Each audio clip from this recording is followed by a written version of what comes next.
energy companies across the globe are heading to China. A lot of opportunities panned out where I was able to do things where I would not necessarily have those opportunities in the U.S. A look at why China is the world leader in alternative energy and how American know-how is helping it succeed.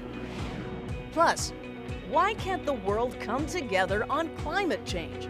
Is the U.S. to blame? As long as the United States is not moving more than you are, it makes it easier for others to hide behind the back of the United States. The climate chief for the European Union speaks out. And America's renewable energy capital. People have called Imperial County the Persian Gulf of renewable. Why California's Imperial Valley is unlike any other place in the country. This is Energy Now.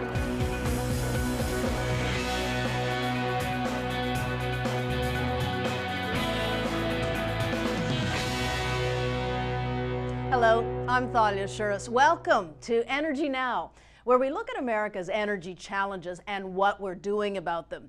We begin with the challenges and opportunities energy companies are finding in China.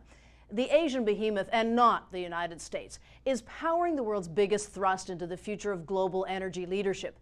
China, which once closed itself off from the outside world, is opening its doors to more and more private companies that can help it satisfy its ravenous demand for energy. Energy Now Chief Correspondent Tyler Suiters got a look at China's energy business from the inside out in our continuing look at the China factor. When there's a very strong wind, it blows through. So we are ordering some new ones. Almost everything is new in this factory in Tianjin, China. A dream come true for Alstom plant manager Anders Maltesen, an entirely carbon-neutral manufacturing facility. Part of the windows on the top basically can open automatically. Here, Alstom makes blades for hydroelectricity plants, China's biggest source of clean energy. And these blades are bound for the most powerful turbine in the world. It's in China. If we look back 10 years ago, all these type of blades was done outside China. Today, all of them are done inside China. It took 3 countries to make his dream a reality. Maltesen from Denmark has the vision. Alstom, a company based in France, has the money. And China has the market. In 2000, China's electricity demand was half that of the United States. By 2010, China surpassed the U.S., and by 2035, the International Energy Agency says China's power demand will leap by almost 75%. In part because China has a ravenous industrial appetite for energy. It takes a lot of electricity to produce all the stuff the rest of the world wants to buy. I think China has an appetite for doing the biggest. And that includes big ideas. European Union research says during the economic crisis of 2009, worldwide spending on corporate research and development projects dropped. European companies spent almost 3% less. U.S. companies about 5% less. But China? R&D spending in China not only rose, it skyrocketed by 40%. The private energy company ENN, based in Lanfan, China, is among the beneficiaries. China has technology innovation, a manufacturing advantage. It's investing in scale and human resources. China is favoring clean energy. And President Obama regularly cites China as a country surpassing the U.S. in the clean energy business. Just recently, China became the home to the world's largest private solar research facility. So why the difference between clean energy business here and in China? So I think your question underscores the importance of the U.S. Congress passing comprehensive energy and climate legislation that puts us on a path towards the clean energy revolution. Legislation that would help the private sector turn to clean energy, that the administration says would create clean energy jobs in the U.S. But partisan politics have that proposal on hold. That means some companies, like Evergreen Solar, have to choose between countries. Evergreen started the year with a solar wafer manufacturing plant in Devens, Massachusetts, and also a similar plant in Wuhan, China. But the company decided to close its U.S. plant, and in March, 800 workers there lost their jobs. The China plant remains open, employing about 300 workers, and Evergreen says that facility could see more production in years to come. Evergreen points to China's considerable government and financial support. Massachusetts had promised Evergreen $31 million in state funding and tax breaks, not enough to save the plant. Like the U.S., China wants energy independence. Unlike the U.S., China's government is on fast forward, advancing clean energy policy and projects at lightning speed. Dominique Poliquin heads up Alstom's China division. The speed, I mean, if we talk about the speed, I can tell you that we are, in a sense, not still realizing how fast things can move overall in Asia, starting with China, for sure. And that's part of the reason. Maltison, his factory, and his employer, Alstom, they're all in China. What you see here is two different generations of battery. American Mark Atkinson knows batteries almost as well as he knows business. 25 years ago, the engineer left his hometown of Washington, D.C. and took his talents to China. And what I found over time is that a lot of opportunities panned out where I was able to do things where I would not necessarily have those opportunities in the U.S. His current opportunity? An electric vehicle project with two different companies, one American, one Chinese, working together. Coda Automotive in California is an independent maker of electric vehicles. Its Chinese partner, Laixin, is among the world's largest makers of lithium-ion cells, key components in electric vehicles. The joint project secured nearly $300 million in credit last year from a Chinese bank, back to that stunning jump in Chinese R&D investment. What I found is that and what surprised me is that the U.S. still is actually very strong in innovation, and most of the systems and technologies that we're dealing with on this electric car are actually coming out of the United States. The West brings innovation to the table, and China brings rapid development, the ability to get that innovation into the market quickly and inexpensively. When I look at our own cost here, I clearly can see that we are able to manufacture at a lower cost here in China than we can do in our other locations. But there are barriers. How can we be partner and competitors at the same time? And in a sense, that's for me the biggest challenge that we're going to have to face. That's not deterring Duke Energy. The North Carolina company and China's ENN are partnering on a number of international clean energy projects, building an eco-city in China and developing solar projects in the U.S. There's this great belief that if we partner with Chinese companies, that all the jobs go to China and none to the U.S. The reality is 70% go where the facility is built. So competition and cooperation between companies, between countries, they don't have to be mutually exclusive. China's labor force is rich. It can absorb technology very fast. I visited Silicon Valley, saw a high level of innovation. We should cooperate more often. The Chinese are now entering out in the rest of the world, both with money, but also they're entering out, for example, in Southeast Asia, and the only way to compete with them is to come with a product from China. Then there's the ancient Chinese wisdom, believed to have come from Confucius himself. The superior man understands what is right. The inferior man understands what will sell. In Tianjin, China, Tyler Suiters, Energy Now. So, how much money is the Chinese government investing in clean energy compared to the U.S.? Money that's luring American companies overseas. Well, check out the Energy Now reality meter. A study by the Pew Charitable Trust shows that in 2010, China invested almost $55 billion in clean energy. Germany passed the U.S. to come in second, investing more than $41 billion. U.S. investment, $34 billion. China's heavy investment in clean energy is only the newest chapter in that country's commitment to finding and developing energy sources. That includes fossil fuels, by the way, including coal, which today supplies 70% of China's energy. As its population has exploded, so too has China's search for power, as you'll see in this Energy Then from 1963.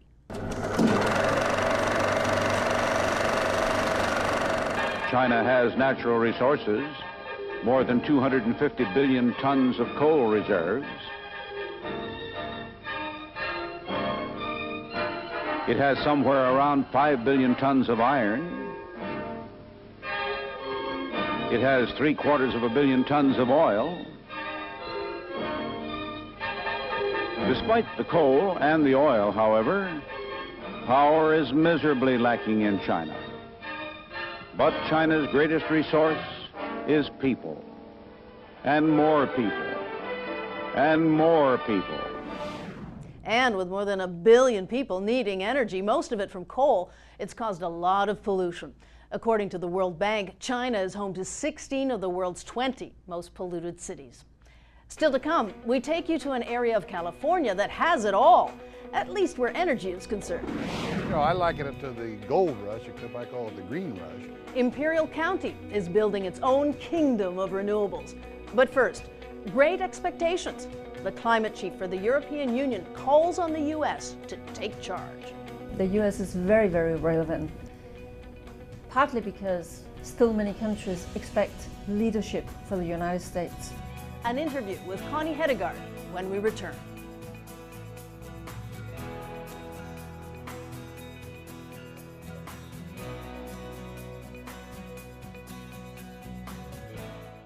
I think someone at my friend's school has this thing called autism.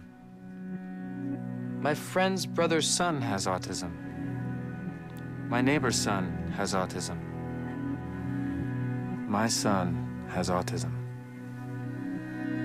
Autism is getting closer to home. Today, 1 in 110 children is diagnosed with autism. That's a 600% increase in the last 20 years. Learn the signs at autismspeaks.org. The idea of capping and cutting carbon emissions may be the most contentious energy issue in Congress. But for almost a decade now, the European Union has limited its carbon pollution and made companies track and pay for their emissions if they go over the limit. Energy Now's Tyler Suiters recently caught up with the EU's climate commissioner to talk about that global effort to cut carbon emissions. Thalia, that's an effort that, quite frankly, the U.S. isn't helping along very much.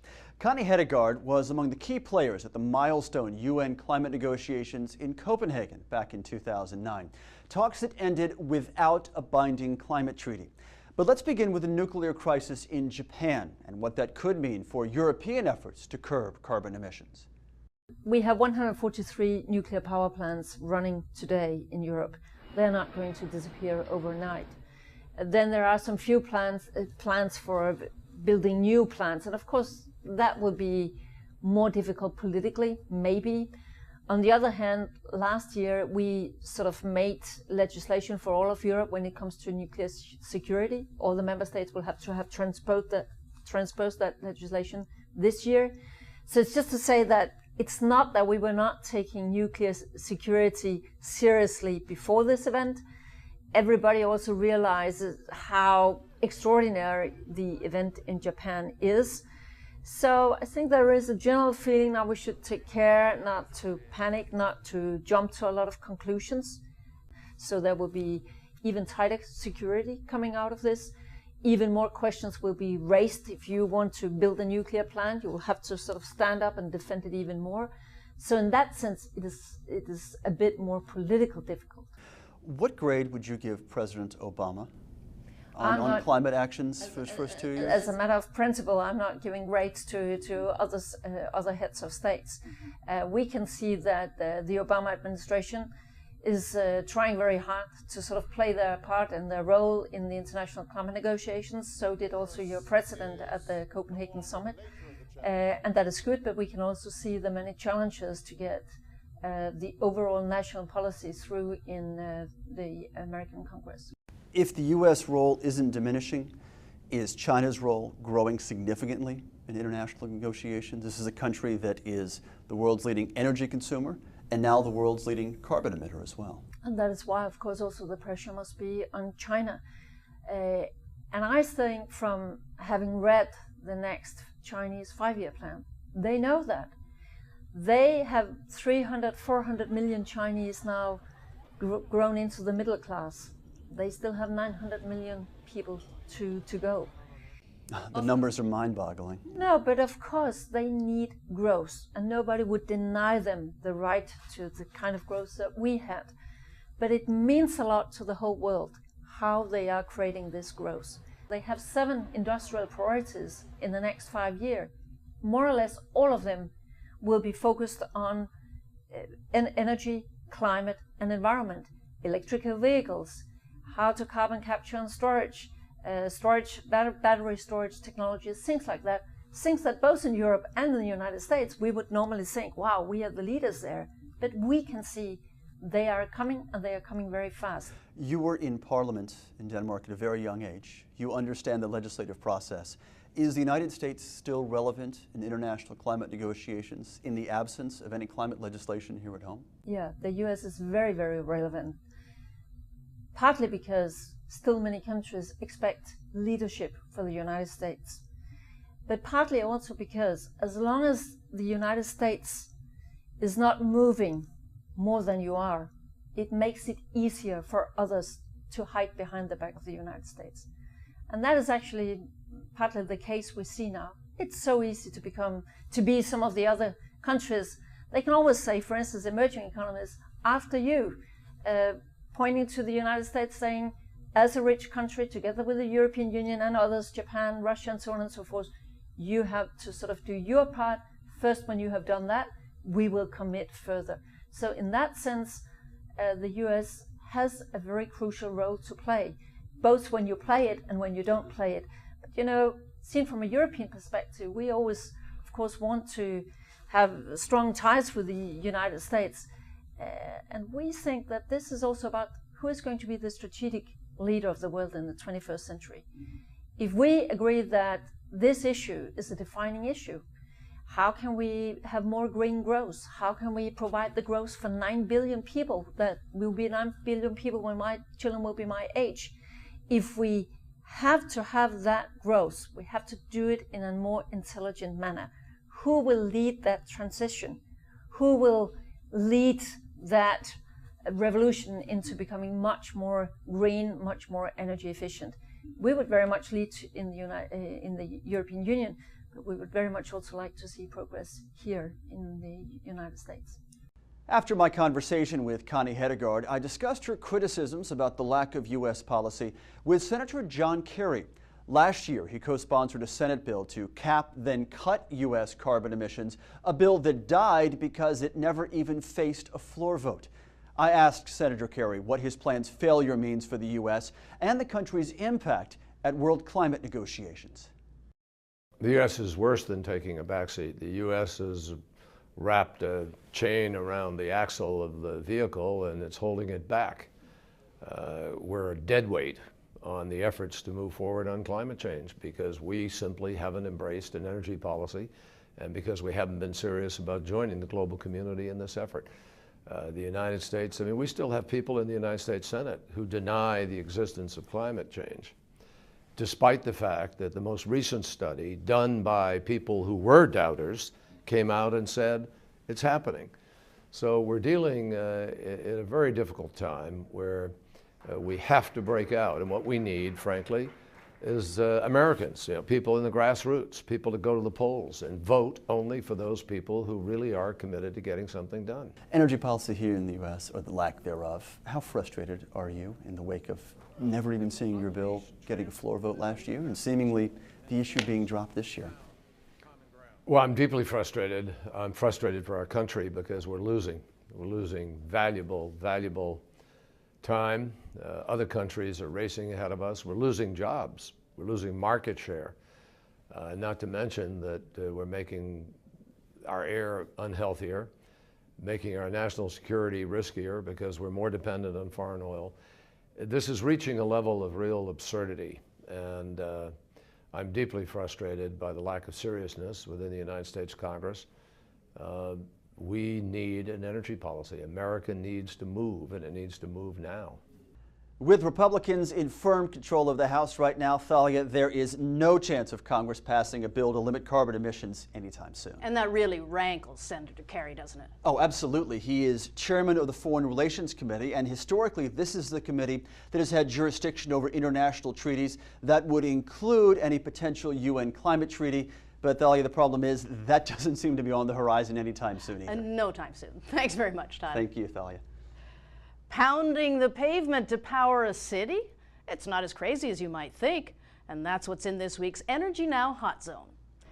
The European Parliament building in Brussels, Belgium, is the latest place to catch the walking energy craze. A new energy-producing sidewalk was just installed. It has specially designed paving slabs with microsensors.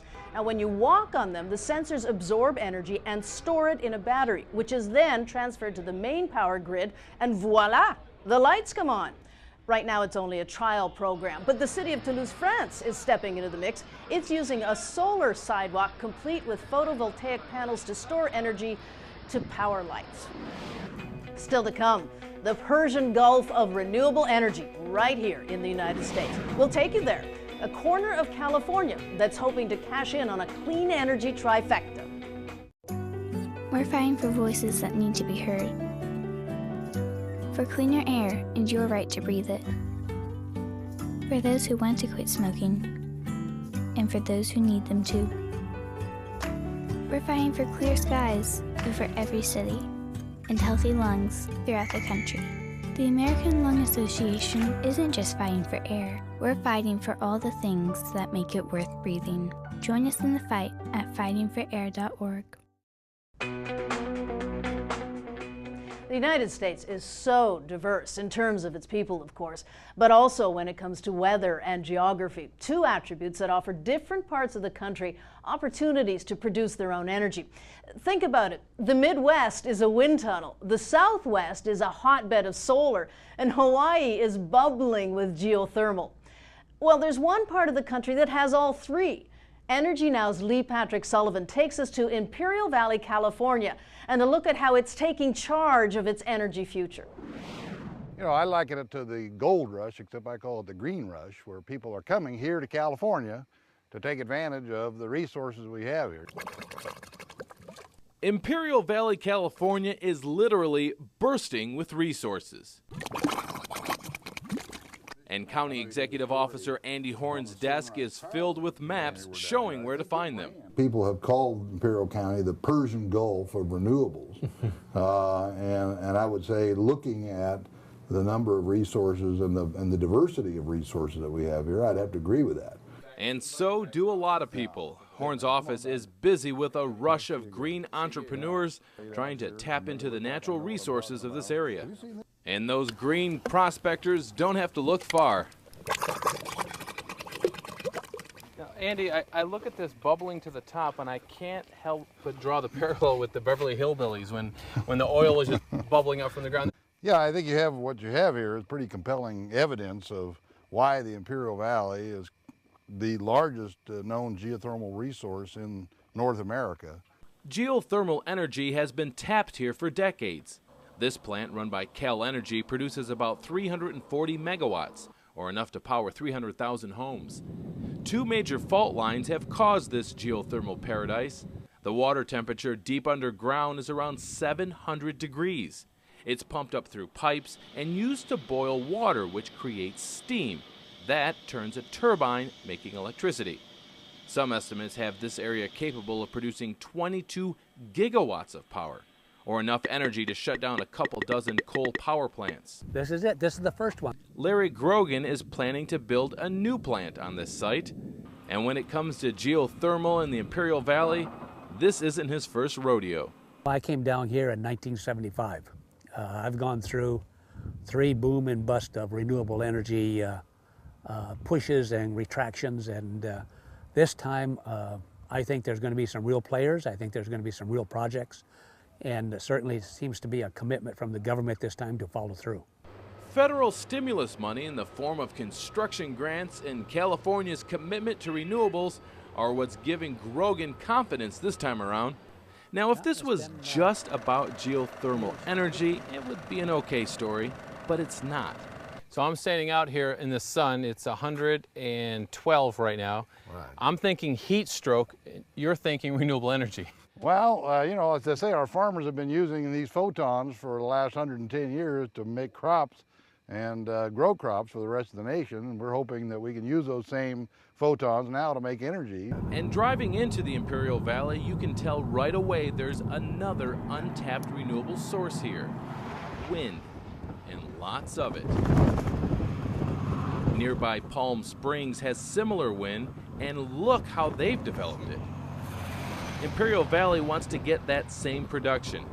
There's also a successful algae industry here for the production of biofuels. So with all this untapped green energy and California lawmakers mandating the use of that energy, why is it still untapped? Energy transmission, getting the energy from here to where it's going to be utilized. That's where the Sunrise Power Link comes into play. It's a 120-mile-long high-voltage line connecting Imperial Valley with San Diego County. It took 6 years to permit and just broke ground last November. It was delayed because of opposition from people like Michael Shames, president of the Utility Consumers Action Network. It's marring some really beautiful backcountry and in some cases national forests. The only real potential that the Imperial Valley presents is that of geothermal power. But the folks applying for permits tend to disagree. So far, the BLM has received 163 applications to build solar and wind projects on 1.6 million acres in California. Almost all of them are in the Imperial Valley. If approved, those contracts could be a boon to the local economy, one of the poorest in California. The 26% unemployment rate is one of the highest in the nation. So what does that mean to get some of these jobs into this area for Imperial Valley? Well, it means everything to the people that are here that are involved in trying to attract and promote this area as a region for renewable energy. Not all of this is a sure thing. Only the geothermal plants can be used as base load electricity, and the water drawn up from the center of the earth here is mostly brine, so it has to be separated into pools where the solids are taken out and the water pumped back into the ground to replenish the source of energy. But even that may have its advantages.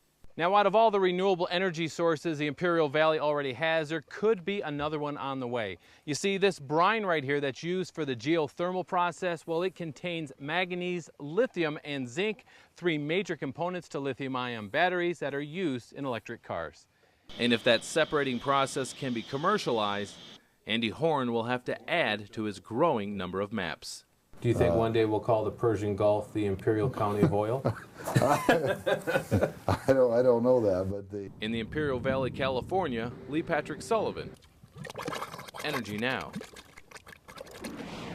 Not everything is rosy in Imperial Valley. Last December, a federal judge granted a temporary injunction against a 709-megawatt solar project, costing it $600 million in land grants. The judge said the region's Quetzan Indian tribe was not adequately consulted before the Bureau of Land Management granted a permit. But the various parties are now talking. And that's it for this week's Energy Now. Next week, we'll be taking a look at how we power our cars.